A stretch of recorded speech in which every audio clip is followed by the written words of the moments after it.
pessoal, sejam bem-vindos ao Riso Lab, o programa de entrevistas da Riso, Rede pela Inclusão Socioprodutiva. No programa de hoje, nós temos uma convidada que é uma referência nacional, acho que até internacional, depois ela vai contar pra gente dessa história e dessa grandeza que tomou o trabalho deles. É a Lina Kempf, que é cofundadora da Aliança Empreendedora. Lina, muito prazer receber você aqui com a gente. Ai, Aline, obrigado. O prazer é todo meu. Muito legal. Olha, pessoal, a Aliança Empreendedora, a gente estava conversando aqui nos bastidores, tem 21 anos. Primeiro que ela fundou na maternidade, né? Porque se a Aliança Empreendedora tem 21 anos, com quantos anos será que ela fundou, né? Mas, assim, eu acho que vocês acompanharam, né, nas últimas 2 décadas, o desenvolvimento das políticas públicas, da realidade do empreendedorismo, do microempreendedorismo do Brasil, e, inclusive, né, o nascimento e o fortalecimento do conceito de inclusão socioprodutiva, certo? Totalmente, Aline. Não, a história é muito legal, assim, eu vou tentar resumir, porque a história é longa, de 21 anos, mas a Aliança nasce num contexto de... Éramos jovens, muito jovens. Ainda somos. Né? Ainda somos muito jovens, éramos só um pouco mais jovens do que hoje. Começamos em 7 amigos na faculdade, e foi um projeto que foi inspirado em uma organização do Ceará, né? Então, eram jovens de Fortaleza que fundaram uma organização chamada Empreendedores de Sonhos para apoiar jovens de periferia a empreender. Uau. Isso lá em 2002. Então, essa inspiração veio de lá, e aí esses jovens de Curitiba, do Movimento Empresa Júnior, né, esses lá do Ceará também eram do Movimento Empresa Júnior, que, aliás, foi um movimento que inspirou uma geração, assim, de empreendedores de impacto, empreendedores sociais, empreendedores de empresa, enfim. Então, nós somos oriundos desse movimento que nos inspirou a seguir uma carreira diferente. Né, nos mostrou que a gente não precisava seguir o tradicional, que era se formar, tirar o diploma, arranjar um bom emprego, e era isso. Carteira assinada. Que a vida se resumia só a isso, mas nos abriu horizonte, e nos abriu horizonte também para a questão do impacto social, né, de que Fantástico. Gerar impacto social não precisava ser só um passatempo, algo à parte do trabalho, né, um trabalho voluntário, mas podia ser o nosso trabalho. Então, isso mudou, assim, a vida de muita gente, né, naquela época. Então, foi uma geração que decidiu empreender de um jeito diferente. E em Curitiba, então, esse grupo de jovens inspirados por essa ação de Fortaleza, a gente começa a trabalhar com jovens empreendedores de periferia em Curitiba, que foi onde nasceu a Aliança Empreendedora, apoiando eles muito no olhar do que a gente achava que eles precisavam. Né? Então, na nossa cabeça de formados em administração, estudando administração, a gente achava que esses empreendedores de periferia, ou enfim, o microempreendedor, de forma geral, precisava de um plano de negócios, e que aquilo ia transformar a vida dele. Como se fosse um empreendedorismo planejado, por oportunidade, totalmente. Né? Não, totalmente. Então, plano de negócios, né, a gente aprendeu na faculdade que isso dava certo e que era a solução de todos os problemas. Então, foi muito interessante esse começo de entender que não é o plano de negócios que resolve nada, claro, né? Mas é uma vivência, né? E é o criar musculatura empreendedora, que foi o que a gente aprendeu depois, né? Como ajudar essas pessoas a desenvolverem musculatura empreendedora, se desafiando todos os dias e tendo consciência da escassez que existe em muitos espaços, mas também tendo a consciência da potência que há em cada pessoa, claro, que está empreendendo, né? Inclusive então, nos territórios periféricos. Totalmente. Né? Então, quando a gente fala de escassez, está falando de uma escassez até de presença de Estado, de política pública, de acesso a crédito, a capacitação estruturada adequada. Por outro lado, você tem uma potência imensa, gente super guerreira, trabalhando todos os dias, gerando renda, se virando de forma muito criativa, inclusive, fazendo muito com pouco, mas sem ter essa orientação, esse cuidado, esse acolhimento adequado para crescer, para que esse empreendimento se desenvolva. Então, ao longo desses primeiros anos, né, a gente transformou a nossa metodologia, a gente entendeu que não é o plano de negócio que faz a diferença, mas sim a construção de habilidades e ajudar esses microempreendedores, e aí a gente desenvolveu 3 grandes pilares: empoderamento, capacitação e conexão. A gente entendeu que antes da capacitação, antes de falar de formação de preço, as pessoas precisam entender que aquilo que elas fazem tem valor. Claro. Então, não adianta nada a pessoa aprender a somar custo fixo e variável, se, vamos falar de uma mulher empreendedora, se essa mulher, a vida inteira foi levada a acreditar que aquilo que ela faz não tem valor, que ela não nasceu para ser empresária, que ela tá, né, que tá doida de querer empreender. Então, ela vai se desvalorizando. E claro, quando a gente fala de preço, a gente fala de valor. Né? Então, a gente entendeu que existia uma etapa anterior a capacitação propriamente dita, que é o que a gente chama de empoderamento, mas nada mais é do que um processo de ajudar esses microempreendedores e essas empreendedoras a se verem como empreendedoras. Se reconhecerem como uma potência econômica, exatamente. se reconhecerem como agentes profissionais, né? Exatamente. É ganhar essa consciência de que eles fazem parte desse ecossistema empreendedor também. Que esse ecossistema empreendedor lhes pertence. E a partir do momento que começar uma atividade econômica, qualquer que seja, por mais simples que ela seja, isso é um empreendimento. E é um empreendimento que tem a capacidade de crescer, se desenvolver e ser a fonte, não só de renda digna, que é o que a gente espera, né? Mas seja a fonte de realização também. Então, ver essa transformação é muito legal. Quando, por exemplo, uma mulher que começa a fazer marmita para vender e começa a gerar renda, de repente ela começa a fazer as receitas da avó, começa a puxar conhecimentos ancestrais, começa a se reconhecer naquele ofício, né? E começa a entender que aquilo não é só um trabalho para vender, para gerar renda, mas faz parte de quem ela é. Muito bom. Aquilo ganha outra dimensão, ganha outra, né, outro olhar da própria pessoa, da própria empreendedora e também dos seus clientes, porque eles também percebem que não é só, já não é mais uma marmita, né? Ali tem uma história, ali tem um legado, tem uma ancestralidade. Então, isso é muito bacana também de ver. Muito legal. E aí você passa por esse pertencimento, né, das características do território, da história familiar, da criatividade, né? Porque é um empreendedorismo muito voltado à economia criativa, mas precisa também profissionalizar. Totalmente. E aí vem a capacitação, exatamente, né? Que aí vem o segundo passo, então. Uma vez que a pessoa se entende empreendedora, ela entende que faz sentido dedicar tempo a estudar, a melhorar processos, a fazer uma gestão financeira mais adequada, um pouco mais organizada. Não precisa nem usar planilha, pode até usar caderno, mas ter uma consciência de entradas e saídas, ter uma consciência de formação de preço, ter uma consciência de estratégia de venda, relacionamento com o cliente. E aí a gente entra no digital também, né? Foi esse boom que a gente também viveu. Né? E a pandemia acabou acelerando esse processo de uma forma muito absurda, assim. Então, o digital também começa a fazer parte muito importante do dia a dia desses microempreendedores. Desde o WhatsApp como canal de tudo, né? De comunicação, de venda, de gestão, de quase tudo. E as próprias redes sociais. Né? Então, ajudar esses empreendedores a estarem presentes, usarem, abusarem, né? De tudo que está à disposição é muito importante. E eu sempre volto para o ponto anterior. Principalmente as mulheres, né? A gente vê isso muito presente nas mulheres, a timidez, a vergonha de falar do seu próprio negócio. A síndrome de impostora, né? Que está em todos os níveis, né? Exatamente. Desde a empreendedora periférica até a alta executiva. Em todos os estágios, tá? Infelizmente. Então, esse olhar para o digital também precisa desse empoderamento para que as pessoas consigam entender, se ver nesse lugar e falar, não, peraí, eu vou aparecer, eu vou falar do meu negócio, eu vou me desafiar a me mostrar e não ter vergonha disso, né? Então, a capacitação, ela vem para desenvolver habilidades de gestão. E a partir disso, e aí vamos para o terceiro ponto, que é a conexão. Acesso ao mercado. Exatamente. Então, conectar tem duas perspectivas. Uma é estimulá-los a se conectar.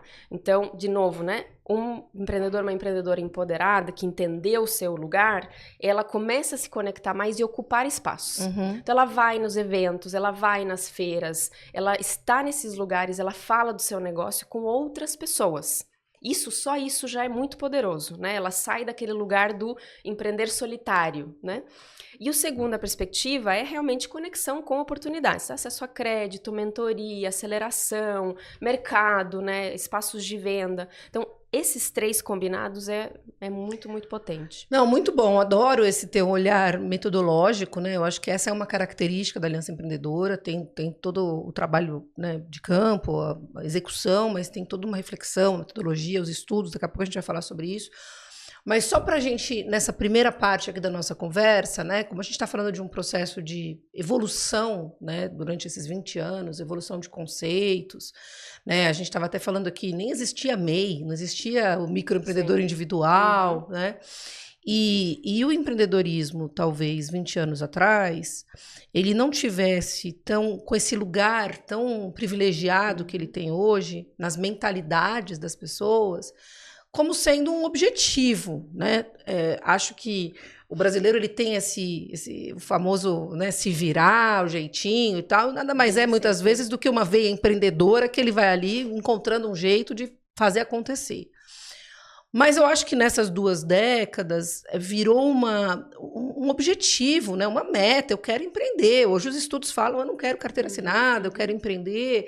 E aí você precisa ter o ecossistema, as instituições, né, os mecanismos de crédito, de capacitação, acompanhando o desejo das pessoas, né? Às vezes a gente está até correndo atrás, né? As pessoas já estão ali, digamos, pedindo aquilo e não encontram. E aí a gente vai fornecendo aos poucos. Então, acho que falar um pouco como você viu a evolução, a maturidade do ecossistema, né, passando por políticas públicas e pelo terceiro setor.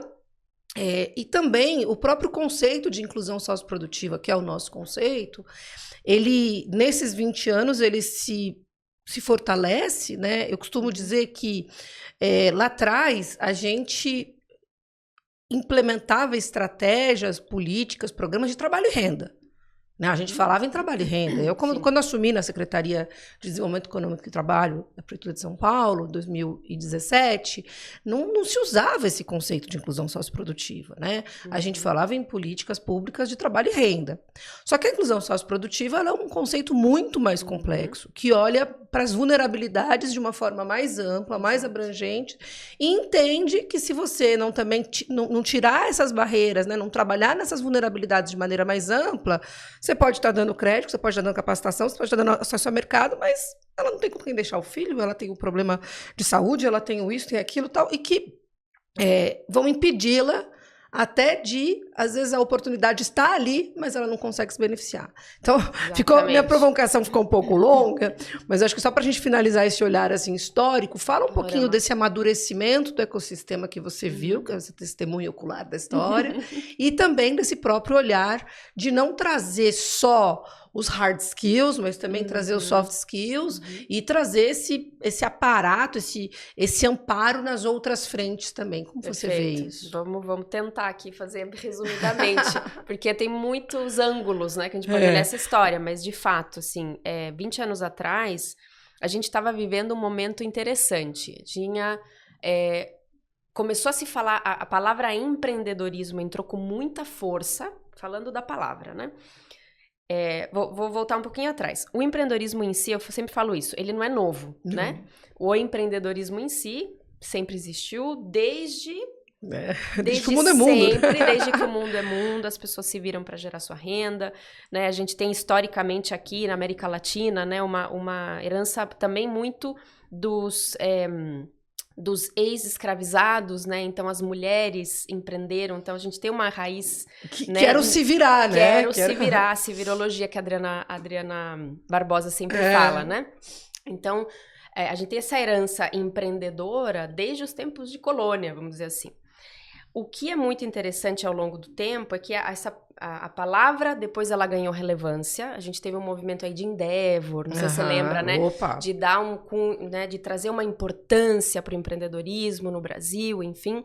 Então, a gente viveu todos esses momentos. A gente teve o Sebrae nascendo e se fortalecendo e começando a falar do pequeno negócio e do micronegócio. Então, isso também foi um momento muito importante nesses últimos 20, 30 anos, né?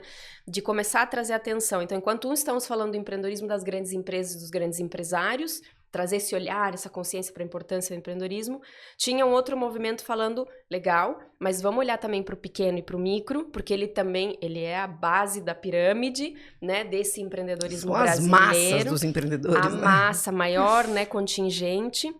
Então, eu digo que 20 anos atrás foi um momento de muita efervescência, quando o assunto era empreendedorismo em todos os lugares, assim, desde a grande empresa, o grande empresário, começou a se falar um pouquinho de startup um pouco depois, e na base, né, o micro e pequena empresa também tudo era muito efervescente. E ao longo desse tempo, as coisas foram se refinando. E o que eu gosto muito do que tem acontecido nos últimos anos é, principalmente, o reconhecimento do empreendedor de território e das soluções vindas do território. Porque o que a gente assistiu ao longo do tempo é assim, vem de fora, né?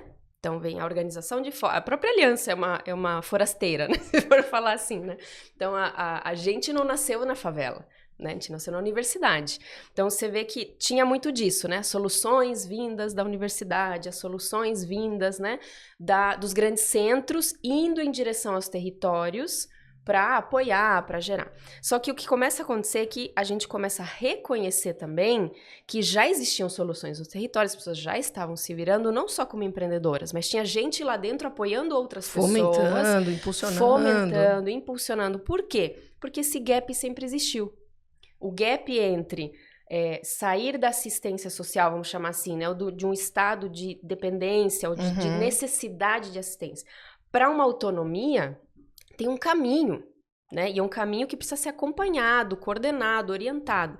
Esse caminho, ainda hoje, tem um grande gap de política pública, né? Com certeza. Então, a política ainda não conseguiu fazer essa ponte, construir essa jornada de forma ordenada e articulada. Então, quem que supre esse gap, esse buraco que fica aí no meio, é a própria localidade. Às vezes, a prefeitura local, os agentes do município, as ONGs locais, a associação de mães, a associação dos moradores, que vão se virando ali para minimamente fomentar, você usou essa palavra, é isso, é fomentar esse empreendedorismo local, porque é o que está gerando o posto de trabalho daquela mulher, daquele homem que precisa gerar renda para sua família. Então, a evolução que a gente tem visto e que me dá muita esperança é esse reconhecimento da potência do território, das soluções vindas do território. Então, cada vez mais pode ser muito melhor, obviamente, mas a gente vê mais investimento indo para lá, né? Menos soluções de fora e mais investimento nas soluções de dentro. Isso é muito bom, isso vai trazer uma grande, né, uma inovação muito grande para esse ecossistema.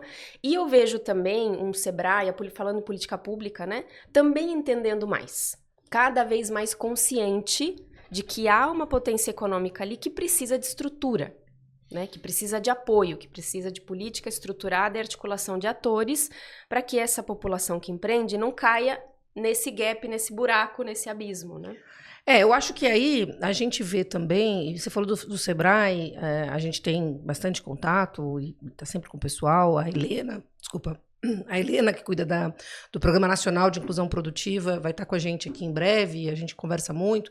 E eu sempre falei, eu fiquei 7 anos como secretária cuidando de empreendedorismo, e eu falava assim, gente, o Sebrae está falando outra língua. Tá falando outro idioma, né? Inclusive as palavras mesmo, né? O business plan, o matchmaking, né? O benchmark, e assim, né? Quer dizer, aquele empreendedor periférico e cursos longos e grandes reflexões. E a gente, na prefeitura, procurou fazer, enfim, completamente diferente, até porque não precisava fazer o que o Sebrae fazia. Trabalhar com pílulas menores, trabalhar com linguagem simplificada, né? Tá mais presente nos territórios. A gente, né, criou, nós estamos aqui numa unidade, pessoal, do TEIA, né? TEIA é uma rede de coworkings que foi criado na cidade de São Paulo, coworkings periféricos, assim, espalhados, hoje tem 20 espalhados pela cidade, e dentro de alguns dos coworkings tem esse laboratório, esse estúdio, né, pra gente fazer essas gravações. Então, quando você chega no território, é muito o que você está falando, né?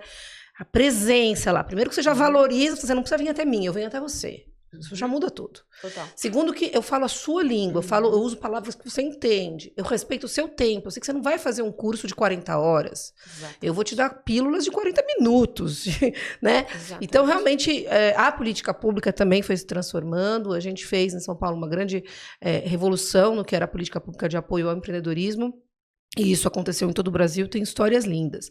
E aí eu queria te trazer aqui um pouco para esse espaço das redes, né? A Riso nasce não querendo ser a única rede, né? Pelo contrário, né? A gente está trabalhando com várias redes, né? A gente está trabalhando com os estudos do INSPER, com a Animax, com vocês e com tantos outros.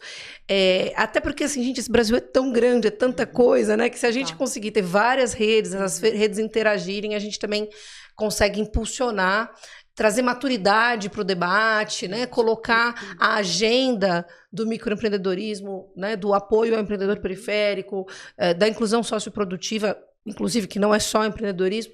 Então, fortalecer isso. E eu acho que a Aliança Empreendedora, ela também tem esse papel, né? Então, eu queria que você falasse, assim, um pouco em quantos estados, cidades, territórios vocês estão e como vocês estão também fazendo essa articulação, né? Porque acho que o próprio nome Aliança já diz muito, assim como rede, né? E eu sei que vocês também amadureceram muito nessa lógica de ecossistema, né? Vocês fizeram, agora não consegui ir, mas vocês fizeram recentemente um encontro em Brasília, com gente do Brasil todo. Fala sobre esse papel também de redes e de conectar quem está trabalhando para que todos possam crescer com a agenda, né? Perfeito. Aline, é isso que você falou. A Aliança nasceu com esse nome exatamente porque nunca foi sobre a gente fazer coisas sozinho. Então, desde muito cedo, a gente começou a conhecer esse ecossistema empreendedor. Em 2008 para 2009, a gente começou a interagir com outras organizações que também trabalhavam geração de renda, que trabalhavam, de novo, tudo antes do MEI ainda, né? Trabalhavam geração de renda e estavam impulsionando organizações dos seus territórios e fazendo isso de uma forma muito, muito séria, né? De uma forma muito comprometida, muito responsável. A gente falou, caramba, essas organizações estão fazendo um trabalho tão bonito e ninguém sabe disso. Elas têm dificuldade para captar recurso, não tem visibilidade nenhuma. E então, ainda acontece isso, ainda, né? Muito. Estamos longe de, né? E aí, né, longe do ideal. E naquela época a gente falou, caramba, e essas organizações estão ali fazendo um trabalho, a gente desenvolveu uma metodologia que a gente começou a compartilhar. As organizações começaram a gostar muito, pediram para a gente bolar um treinamento para formar facilitadores dessa metodologia, e assim a gente começou, né? Então, criou toda uma metodologia de trabalho, com bases filosóficas muito fortes, bases teóricas muito sérias, assim, para trabalhar o desenvolvimento desses microempreendedores e empreendedores. Então, desde olhar da educação de adultos, do humanismo, né, da crença que as pessoas são capazes de mudar sua realidade. Então, todo o nosso método de trabalho parte de bases muito sólidas, né, de crenças muito sólidas que a gente tem. Quando a gente fala que todos podem empreender, é uma crença de que as pessoas são capazes de. Eu não estou dizendo que todos devem empreender, mas que todos são capazes de investir na sua jornada, seja ela qual for, e dar o próximo passo, sair de um contexto e passar para um outro, né? De mudar a sua realidade se ela tiver o apoio, a orientação, os acessos que precisa. Então, a gente tem essa base de crenças, a gente tem uma linha teórica que chama Effectuation, que a gente traduziu para a teoria do fazer, né? Que as pessoas empreendem a partir de quem elas são, do que elas sabem, de quem elas conhecem. A realidade. Né? Que é a realidade da 99% dos empreendedores brasileiros. Então, nessa base, a gente começou a multiplicar isso para outras organizações e a gente acabou descobrindo uma riqueza de um ecossistema. No Brasil inteiro, em todas as regiões, todos os estados. A gente tem hoje... treinou, né, organizações em todos os estados. São organizações maravilhosas que fazem. Então, elas pegam essa nossa metodologia, adaptam da melhor forma para o território e continuam reverberando até hoje. Isso desde 2009. A gente começou a identificar lideranças locais também, que são pessoas físicas, né? Que é uma empreendedora, uma professora de escola, uma assistente social, um agente de desenvolvimento local, um servidor público do município que fala assim, poxa, eu queria trabalhar empreendedorismo com o pessoal que eu atendo aqui, o pessoal do meu bairro, as mães do clube de mães, etc., né? As mães da escolinha. Mas eu não sei nem por onde começar. Então, a gente criou uma metodologia para formar essas lideranças também e dar-lhes minimamente ferramental, simples, rápido, para que elas consigam replicar. Então, desde muito cedo, a gente entendeu que para minimamente gerar algum impacto no tamanho desse Brasil, tem que ser com parcerias com rede, com organizações sérias que tenham essa mesma crença, né, e que vivem e respiram a demanda do território, que vivem e sabem o nome, né, o nome, sobrenome, o nome dos filhos das pessoas que estão ali com elas e conseguem entender essa realidade.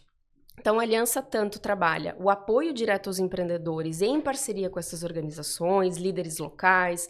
A gente tem nosso grupo de embaixadoras, né, que são empreendedoras que foram apoiadas pela Aliança e hoje são multiplicadoras, embaixadoras nos seus territórios. E, por outro lado, a gente também, quando a Aliança decidiu trabalhar com influência em política pública, faz 10 anos, a gente entendeu que isso era outra coisa que a gente não podia fazer sozinho.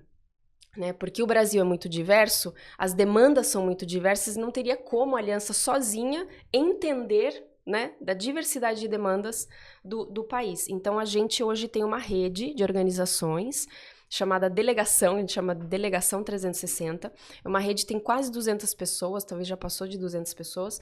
São representantes de organizações de território, são gestores públicos municipais, principalmente estaduais, microempreendedores que são engajados na pauta, tem gente que trabalha aí na universidade com pesquisa sobre inclusão produtiva. Então, essa rede hoje, ela trabalha para co-construir soluções para a política pública.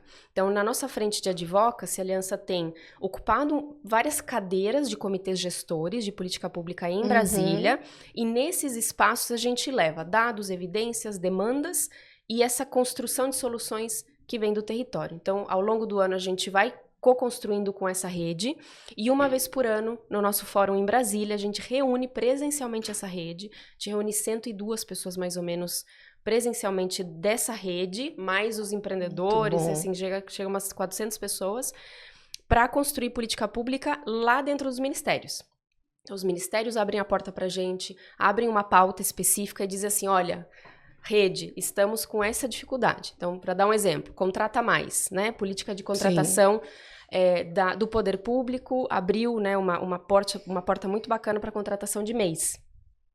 Só que essa política ainda está sendo aprimorada. Então, a gente tem a oportunidade de entrar, literalmente, né? Sentar junto com quem com o tomador de decisão, melhorar, né? E ajudar a refinar a partir da demanda dos diversos territórios brasileiros. E é muito importante, né? Eu que fui gestora pública, assim, eu vejo o quanto essa escuta nos ajuda a fazer melhor, né? Claro que tem gestor público que não escuta, né? Mas tem muita gente hoje que, enfim, está aberto para ouvir, para receber todo esse apoio. E é aquilo que eu falei, né? Eu acho que as instituições estão amadurecendo, e trabalhos como o seu, o nosso está começando, mas também cada vez mais que a gente possa cumprir papéis complementares, né? Eu acho que isso ajuda muito. E é gostoso de ver, por exemplo, eu falei do Sebrae agora há pouco, o Sebrae também entendeu que precisava, né, adequar, mudar, então estamos todos em constante evolução, ainda bem, né? Ainda bem. Olha, infelizmente o nosso tempo está acabando, eu tô aqui olhando o tempo e falei, não acredito, mas já, você vai precisar voltar, vai precisar fazer de novo.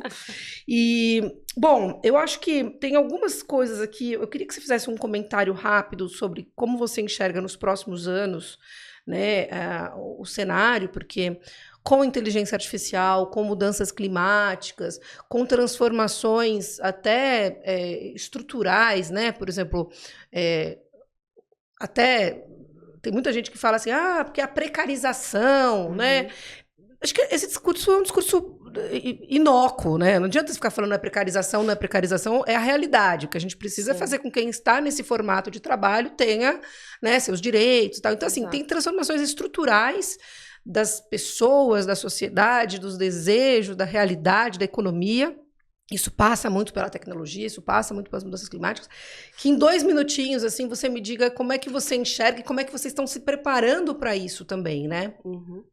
Tá, eu vou trazer nossos 3 eixos hoje de atuação no Advocacy, de forma muito resumida, que eles trazem um pouco desse olhar, e um quarto aqui que você mencionou que também é bem importante. O primeiro eixo de atuação é a integração entre a assistência social e a inclusão socioprodutiva, que passa por esse lugar de reconhecer a realidade. A gente tem 10 milhões de empreendedores no cadastro único. A maior parte deles estão no Bolsa Família ainda. Então, que a gente tem uma realidade de pessoas que empreendem por sobrevivência, por necessidade, e ainda não tem estrutura adequada de apoio para dar o próximo passo. Então, isso já é uma realidade, né? Não é uma teoria, é uma realidade. Então, quanto mais a gente conseguir focalizar política pública que integra a assistência, que cria essa ponte, mais potência socioeconômica a gente vai ver acontecendo nos territórios, né? O último estudo que a gente lançou mostrou nessa projeção econômica, a gente tem uma capacidade, esse microempreendedor da base, informal ainda, ele tem uma potência de impacto na casa dos 200, 300 bilhões de reais de injeção na economia em 4 anos. Cura. Maravilhoso. Porque é muita gente, né? Então, a gente está falando de 20 milhões de empreendedores informais, metade no cadastro único ainda, né? Desses, a maior parte ainda no Bolsa. Então, é uma base de pirâmide que tem uma potência gigantesca e ainda sem o apoio estruturado que precisa. E esse apoio estruturado tem que passar pela assistência social também. Não estou dizendo que a assistência deva fazer, porque ela já tem muita demanda, mas precisa passar por ali, né? Dialogar de alguma forma com a assistência. Então, esse é uma pauta importantíssima. A gente sabe que ela muda o cenário, ela mexe a agulha. Bastante, assim, se for trabalhado. Então, esse é um foco. Segundo, é o olhar para as políticas de empreendedorismo com recorte de renda, gênero e raça. Pelo menos, né? Tem outros olhares também de etário, né? Então, juventudes, população 60+, também é uma pauta, mas esse olhar mínimo, né, de renda, gênero e raça, essas 3 lentes, dentro das políticas de empreendedorismo, também vão ajudar muito, porque hoje fica tudo meio nebuloso, assim, se ignora um pouco que existem essas diferenças e as diversas barreiras e desafios que cada população enfrenta. Então, a gente tem feito isso muito forte também para que se leve essa consciência quando a política é implementada, ela leva em consideração as dificuldades de acesso a crédito para as mulheres, as dificuldades de acesso a crédito para a população negra. Isso não se ignore, não se esconda embaixo do tapete, mas seja, sim, trazido à tona para ser trabalhado. Então, isso também gera bastante mudança. E o terceiro ponto é a ampliação da diversidade nos espaços de tomada de decisão. Esse é o nosso terceiro eixo de atuação. Como é que a gente coloca nesses espaços, nesses comitês gestores de política pública, uma presença maior de mulheres negras, de mulheres quilombolas, de jovens, né, que trazem as vozes dos seus territórios, das suas realidades e conseguem, então, trazer esses assuntos que você trouxe. Quando a gente fala de justiça climática, é muito importante você ter a presença dessas pessoas que vivem isso no dia a dia, que sabem como funciona e não só isso, sabem como solucionar.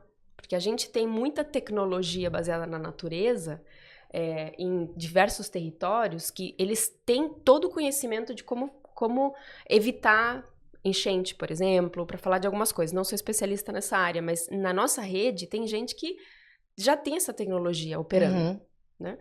Se essas pessoas não estão ocupando as cadeiras desses comitês, dificilmente você vai ver isso refletido na ponta. Você vai ver outro tipo de soluções muito mais caras, muito mais difíceis, menos eficientes, menos efetivas. Então, essa presença de diversidade nos espaços de tomar decisão também gera uma grande transformação. São 3 eixos. E o quarto que eu acrescentaria, dada a tua provocação, Aline, é a questão de estrutura. A gente viu no nosso estudo que a formalização nos territórios, ela cresce em 3 pontos percentuais, quase 4 pontos percentuais, quando chega esgoto e acesso à internet. Então, foram 2 indicadores, a gente analisou vários indicadores, mas o esgoto, né, o saneamento básico e o acesso à internet foram 2 pontos que realmente tiveram um impacto significativo, né, evidente, no processo de dinamismo econômico no ano seguinte. Transformação econômica, né? Sensacional. Querida, acabou. Não, mas quando a gente desligar aqui, quando eu terminar, porque a gente tem tempo, mas eu anotei um monte de coisa pra falar com ela e ela vai voltar. Tá bom. A gente tem uma frase que a gente, é meio que o nosso slogan, e que todo mundo que passa por essa bancada tem que comentar. É a nossa rede, né, pela inclusão socioprodutiva, e aí a gente diz, inclusão socioprodutiva, a inclusão que transforma pessoas, territórios e o Brasil. Quero saber o que você acha dessa frase. Ai, gente, eu adorei essa frase, porque a gente usa não sei se é uma analogia, mas a gente gosta de contar uma cadeia de acontecimentos, que é exatamente isso que você acabou de falar. Falou isso muito de mulheres empreendedoras, né? Que passa por toda a nossa metodologia. Então, a gente fala da importância do empoderamento de uma empreendedora, de uma empreendedora, e um ponto fundamental é a autoconfiança. Então, a gente fala que quando uma pessoa se empodera, a autoconfiança, ela gera ação. E a ação provoca reações no seu entorno, né? Então, ela cria um negócio, ela começa a vender, ela começa a gerar renda, ela gera um posto de trabalho, ela contrata alguém ali do território. Esse monte de reações à sua autoconfiança, né, renovada, vai gerando desenvolvimento, né, para ela, vai gerando estabilidade, aí vai formalizar, né? Vai gerar mais um posto de trabalho, e isso, repetidas vezes, em várias pessoas, se torna desenvolvimento econômico e social para o Brasil, e em escala imensa. Então, é verdade cada um dessas afirmações. A inclusão socioprodutiva transformando a pessoa, o território, o Brasil. E agora vamos ler, e o planeta. Com certeza. Porque é isso, né? Quer dizer, o que o Brasil vive, muitos outros países vivem, e que a gente possa ter esse movimento acontecendo para que a humanidade como um todo supere suas vulnerabilidades, a fome, a pobreza. Exatamente. Eu amei esse papo. Obrigada, Aline. Obrigada. Pessoal, Riso Lab, programa de entrevistas da Riso, volta em breve, mas hoje foi um bem especial. Muito obrigada, Lina. Um beijo. Obrigada, e até breve. Obrigada, gente.